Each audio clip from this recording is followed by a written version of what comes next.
ഈ 5000 കൂട്ടിയിട്ട് ഇതൊന്ന് കുറച്ചാൽ മതി. ഈ 50 തീർത്ത് കളയുക. സാധാരണക്കാരെ പരിഹസിക്കുന്ന രീതിയിലാണ് ഈ 50 രൂപ ലോട്ടറി അല്ലേ? 25,000 ഉണ്ട്. 25,000 25,000 50 2,000 വരും, 70,000 വരും. അങ്ങനെ ആ ലോട്ടറി കളിച്ചോണ്ടിരുന്നത് 30 അന്ന് 20 രൂപ ഉള്ളൂ. മാണിസാറിന്റെ കാര്യം കുറെ പേര് പറയുന്നുണ്ട്, മാണിസാർ ഉണ്ടായിരുന്നെങ്കിൽ ഇങ്ങനെ വരില്ലായിരുന്നു എന്നൊക്കെ. വരികല. അതെന്താണ് അങ്ങനെ പറയാൻ കാരണം? വിൽപ്പന ലാഭമുണ്ട്. മാണിസാറിന്റെ കാലത്ത് എങ്ങനെയായിരുന്നു ഒന്ന് പറഞ്ഞേ? മാണിസാറിന്റെ കാലത്ത് നല്ല രീതിയിലാണ് പോയിക്കൊണ്ടിരുന്നത്. കരണിയൊക്കെ വിറ്റാൽ ഞങ്ങൾക്ക് 13 രൂപ കിട്ടുമായിരുന്നു. ഇന്ന് 50 ടിക്കറ്റ് വിറ്റാൽ ഞങ്ങൾക്ക് 7 രൂപ 20 പൈസ കിട്ടും. അങ്ങനെ നടക്കുന്ന ഞങ്ങൾക്ക് വെള്ളം കുടിക്കാൻ പോലും കാശ് കിട്ടുന്നില്ല കൊച്ചെ. ഇതിനകത്ത് ഞങ്ങളാകെ തെണ്ടി എന്നും മിച്ചവാ. എനിക്ക് ഇന്ന് 100 ടിക്കറ്റ് കൊണ്ട് പോയിട്ട് എൻ്റെ വില കുറച്ച് കൊടുത്തത് എനിക്ക് വീട്ടിൽ പോകുമ്പോൾ ചേട്ടാ എത്ര നാളായി ലോട്ടറി ഫീൽഡിൽ? ലോട്ടറി തുടങ്ങിയിട്ട് 25 കൊല്ലമായി. 25 കൊല്ലം. ചേട്ടൻ്റെ പേരെന്താണ്? എൻ്റെ കരുണാകരൻ നായർ. 25 കൊല്ലമായി. 25 കൊല്ലമായി. അപ്പൊ ഇതിൽ ഏറ്റവും സീനിയർ ആയിട്ടുള്ള ചേട്ടനാണ്. ഇവിടെ ഒരു 10 വർഷം 1 വർഷമൊക്കെ ആയിരുന്നു. ഞങ്ങളുടെ ഏറ്റവും സീനിയർ ചേട്ടനാണ്. 25 വർഷം. അപ്പൊ ഈ 25 വർഷത്തിനിടയിൽ പല പല മാറ്റങ്ങൾ ലോട്ടറിക്ക് വന്നിട്ടുണ്ട്. പല ലോട്ടറി നിർത്തലാക്കിയിട്ടുണ്ട്, പുതിയ കുറെ ലോട്ടറികൾ വന്നിട്ടുണ്ട്, സമ്മാനം അങ്ങോട്ട് മാറി മറിഞ്ഞിട്ടുണ്ട്. ഈ മാസം 2-ാം തീയതി തൊട്ട് പുതിയൊരു മാറ്റം കൂടി വന്നിട്ടുണ്ട്. 40 രൂപയിൽ നിന്ന് 50 രൂപയാക്കി. അതുപോലെ സമ്മാനത്തുക അങ്ങോട്ടും ഇങ്ങോട്ടും കുറേ മാറ്റി. 2,000 എടുത്ത് കളഞ്ഞു, 5,000 കുറച്ചു, 50ന്റെ പുതിയ പ്രൈസ് വന്നു. ചേട്ടാ ഈ മാറ്റത്തേക്ക് ഉൾക്കൊള്ളാൻ പറ്റുന്നുണ്ടോ? ഉൾക്കൊള്ളാൻ പറ്റുന്നില്ല മോനെ. ഇല്ല. എന്താ അവസ്ഥ? ഒന്നും വിൽക്കുന്നില്ല, ആർക്കും വേണ്ടിയത്. ഇത് 50 കളഞ്ഞിട്ട് 2,000 ഒക്കെ 50 രൂപ കുഴപ്പമില്ല. 2,000 ഒക്കെ ഇട്ട് ലാസ്റ്റ് പ്രൈസ് ഒരു 10-200 രൂപയൊക്കെയാണ് ആൾക്കാർ എടുക്കുമെന്നേ. ഈ 2,000 പോയപ്പോഴേ ആൾക്കാർക്ക് മനസ്സ് ചത്തു. എടുക്കുന്നില്ല.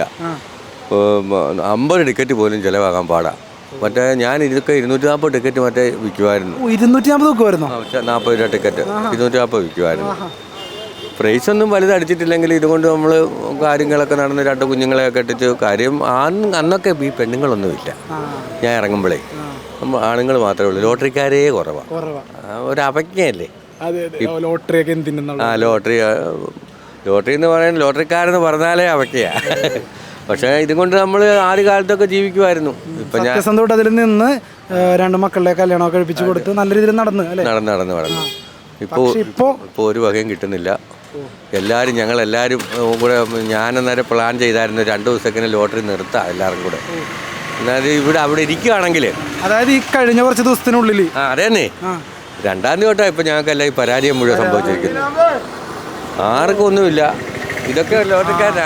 ഈ കച്ചവടം നിർത്താന്നവരും വിചാരിച്ച് നിർത്തണമെന്ന് 25 വർഷമായി. 25 വർഷമായിട്ട് നല്ല രീതിക്ക് പോയിരുന്ന ഒരു വ്യക്തി പറയാണ് ഇത് നിർത്താൻ പോവാണെന്ന്. അപ്പൊ ആ അവസ്ഥ ആലോചിക്കേ. ടിക്കറ്റാ അത് ഇങ്ങനെ ഈ ഒരാഴ്ച കൊണ്ട് ഞങ്ങളുടെ ഒക്കെ കയ്യിലെ കാശ് പോവുക. ഞങ്ങളുടെ എല്ലാം പറയണം. ഒരാഴ്ച കൊണ്ട് ഞങ്ങളുടെ കയ്യിൽ ബാക്കിൽ നിന്ന കാശെല്ലാം ചിലവാക്കുക. ടിക്കറ്റ് എന്നും മിച്ചാ. ഒരു ചേട്ടൻ പറഞ്ഞ് 12,000 രൂപയാണ് ഈ കഴിഞ്ഞ കുറച്ച് ദിവസത്തിനുള്ളിൽ പോയെന്ന്. അതാണ് എന്നും മിച്ചാ. പിന്നെ മൈതാനം വന്ന് എടുക്കണ്ടേ. അപ്പോൾ ആരോട് നമ്മൾ കടം മേടിക്കും. 50 രൂപ അടിക്കുകയാണെങ്കിൽ ഞങ്ങൾക്ക് തരുന്ന 7 രൂപയാ. 6 രൂപ. പക്ഷേ 50 രൂപ അടിച്ചാൽ ആരെങ്കിലും പൈസ മേടിക്കോ? ടിക്കറ്റ് മേടിക്കുള്ളൂ. എന്നിട്ട് അതിന് പറയുന്നത് എന്നാ അറിയാം, ഇത് നാരങ്ങാമട്ടാണ് മേടിക്കാൻ. 40 രൂപയുടെ ടിക്കറ്റ് ഞങ്ങൾ എടുത്ത് വിൽക്കുമ്പോൾ ഞങ്ങൾക്ക് 100 അടിച്ചാൽ 250 രൂപ കിട്ടുമായിരുന്നു. 12 അടിച്ചാൽ ഇപ്പൊ 130 രൂപ ഉള്ളൂ. അതുമില്ല. ടിക്കറ്റ് എടുക്കുന്ന ഈ 50 രൂപ പ്രൈസ് തരുന്നുണ്ട്. ഈ 50 രൂപ ഞങ്ങൾ വീട്ടിൽ കൊണ്ടുപോകും. ഒരു ടിക്കറ്റ് എടുക്കും. അങ്ങനെ തന്നെ ഉള്ളൂ. ഞങ്ങൾക്കും പറയാനില്ല, അവർക്കും പറയാനില്ല. മാണിസാറിന്റെ കാര്യം കുറെ പേര് പറയുന്നുണ്ട്, മാണിസാർ ഉണ്ടായിരുന്നെങ്കിൽ ഇങ്ങനെ വരില്ലായിരുന്നു എന്നൊക്കെ. അതെന്താണ് അങ്ങനെ പറയാൻ കാരണം? വിൽപ്പന ലാഭമുണ്ട്. മാണിസാറിന്റെ കാലത്ത് എങ്ങനെയായിരുന്നു ഒന്ന് പറഞ്ഞേ? മാണിസാറിന്റെ കാലത്ത് നല്ല രീതിയിലാണ് പോയിക്കൊണ്ടിരുന്നത്. കരണിയൊക്കെ വിറ്റാൽ ഞങ്ങൾക്ക് 13 രൂപ കിട്ടുമായിരുന്നു.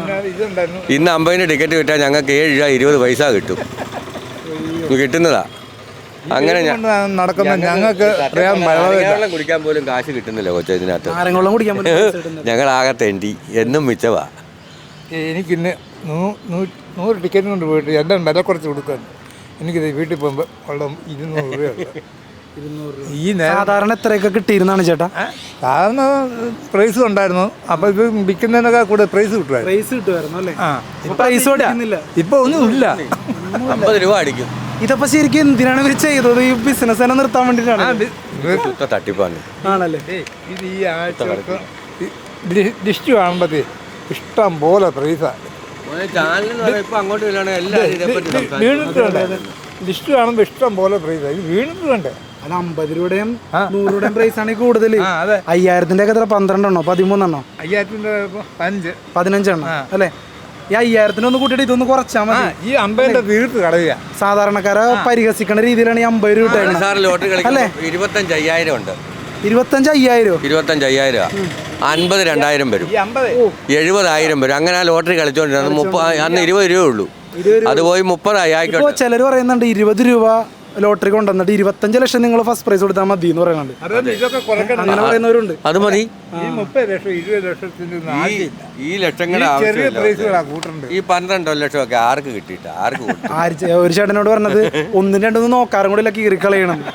ആരും നോക്കാറില്ല. ഈയിടയിൽ ആ വൈക്കത്തെങ്ങാണ്ട് ലോട്ടറി എല്ലാരും കൂടെ കച്ചവടക്കാരെടുത്തോണ്ട് വന്ന് എല്ലാരും കൂടെ കത്തിച്ച് കളഞ്ഞു. കാര്യം ഒന്നും കിട്ടുന്നില്ല. അത് കത്തിപ്പൊക്കോട്ടെ. ഇതിനെപ്പറ്റി എന്തെങ്കിലും തീരുമാനം നിങ്ങൾ ചാനലുകാർ ഉറപ്പായിട്ടും തീരുമാനം ഉണ്ടാക്കും. നമ്മളെല്ലാവരുടെയും പ്രതികരണങ്ങൾ അറിഞ്ഞിട്ട് ഇതിന്റെ അവസ്ഥ ഉറപ്പായിട്ട് എതിരാണെന്നുള്ളത് മനസ്സിലാക്കി. പറഞ്ഞതിൽ എങ്ങനെയുണ്ട് പ്രതികരണം? പറഞ്ഞതിൽ 99.9 എന്ന് പറയാം, അല്ലെങ്കിൽ 100% എന്ന് പറയാം. 100% പേരും പറയണത് ഇത് പകൽ കൊള്ളയണെന്നാ പറയണേ. ഇപ്പൊ വിറ്റുകൊണ്ടിരുന്നതില് എടിപിടിയുന്ന ഒരു 25% ആൾക്കാർ നിർത്തി. ഇന്ന് 6 ദിവസം ആയതേ ഉള്ളൂ. പൊട്ടിപ്പോവാന്നേ. എന്നോട് പറഞ്ഞു ഈ സമയത്തൊക്കെ ആൾക്കാർ കൂടുതലുള്ള സമയമോ ഒരു മനുഷ്യനെ കാണുന്നില്ല മര്യാദ. ഈ സമയത്ത് തുടങ്ങുന്ന സമയമാണ്. ഇവിടെയൊക്കെ ഇഷ്ടം പോലെ ആളാണ്. ആരുമില്ല. എല്ലാവർക്കും പോയിട്ട് കാര്യമില്ല, ഒന്നും കിട്ടുകയില്ല. എന്നാൽ ഈ അടുത്ത വർഷം ഇലക്ഷൻ നടക്കാൻ പോവാ. എന്നിട്ട് ഈ പരിപാടി ഇപ്പൊ തന്നെ ഒപ്പിച്ചത് ആളുകളുടെ അടുത്ത് അകന്നല്ലേ പോകും. ഇത് യൂട്യൂബ് എന്നുള്ളൊരു ചാനലാണ്. TV വരുമോ? TV അല്ല, യൂട്യൂബിൽ വരും. ഒരുപാട് പേര് കണ്ട് ഒരുപാട് അഭിപ്രായങ്ങളൊക്കെ പെടുകയാണ്. ഈ ഒരു വിഷയത്തെക്കുറിച്ച് നമ്മൾ 2 ദിവസം ഇപ്പോൾ ആൾക്കാർ ഒരുപാട് പ്രതികരിക്കണൊക്കെ ഉണ്ട്. അപ്പോൾ ഈ ഇലക്ഷൻ സമയത്തുള്ള ഈ ഒരു തീരുമാനം ശരിയായിരുന്നോ? ജനങ്ങളുടെ ഇടയിൽ ഒരു കല്ലുകടിയായിട്ടില്ലേ? ശരിയല്ലേ, വെറും തെറ്റാ കാണിച്ചത്. ഈ പാർട്ടിക്ക് ദോഷം ചെയ്യും. നമുക്ക് 10 രൂപ കൂട്ടിയതിന് കുഴപ്പമില്ലെന്നേ. ഞങ്ങൾക്ക് തരണ്ടേ? പ്രൈസ് കൂട്ടണം. ഞങ്ങൾക്ക് ഒരു 8 രൂപ തരണ്ടേ? 10 കോടി രൂപ അവർക്ക് 30 ലക്ഷം 20 ലക്ഷം കിട്ടിയ കാര്യമില്ല. എല്ലാവർക്കും സാധാരണക്കാരൻ്റെ ഒക്കെ ആഗ്രഹം തന്നെ 15,000 രൂപ കിട്ടണം, നമുക്ക് ഒന്ന് പിടിച്ച് നിൽക്കാമല്ലോ. ഇതൊക്കെ എല്ലാവരുടെയും കണക്കുകളില്ല. ഈ 30 ലക്ഷം അല്ല 20 ലക്ഷം ഒരാൾക്ക് കിട്ടും. കേരളത്തിൽ ഞങ്ങൾ കടം മേടിച്ചോണ്ടിരിക്കാന്നേ. ഇത് എടുക്കണ്ടേ? അതേ അല്ലേ പ്രശ്നം. 40 ടിക്കറ്റ് 7 രൂപ കിട്ടാൻ ഇതിപ്പോ വിറ്റാൽ 7 രൂപ 20 പൈസ കിട്ടും. ഇതാർക്കും വേണ്ടതായിരുന്നു. തെറിയാ കേൾക്കുന്നത്. 50 ടിക്കറ്റ് ഇന്ന് ഞാൻ 45 രൂപ അല്ല പോകുകയല്ലോ. ഇത് ചേട്ടൻ്റെ പേരെന്താണ്? എൻ്റെ പേര് സുകുമാരൻ. സുകുമാരൻ ഇവിടെ കോട്ടയത്ത് തന്നെയാണ്. അതെ, കോട്ടയം കുമാരൻ. എത്ര വർഷമായി ഇത്? ഞാൻ തുടങ്ങിയിട്ട് 6 വർഷം. അപ്പോൾ 6 വർഷത്തിനിടയിൽ ഇത്രയും പ്രതിസന്ധി ഇത് ആദ്യമായിട്ടാണ്. 2025 ഈ പറഞ്ഞ സംഭവം. ഈ ഒരാഴ്ചയാണ് ഇത് ഇത്രയും പ്രശ്നം. കഴിഞ്ഞ 2-ാം തീയതി ജീവിതം മാറി മറിഞ്ഞപ്പോ അല്ലേ? എന്തായാലും മാറട്ടെ, ഇനി ഇതും മാറട്ടെ, ഈ അവസ്ഥയും മാറട്ടെ. ഏട്ടാ അത് ഉറപ്പായിട്ടും വരും. വന്ന് നമ്മൾ അത് പ്രതിഷേധിക്കും നമ്മൾ, പിന്നല്ലാതെ. ഓക്കെ.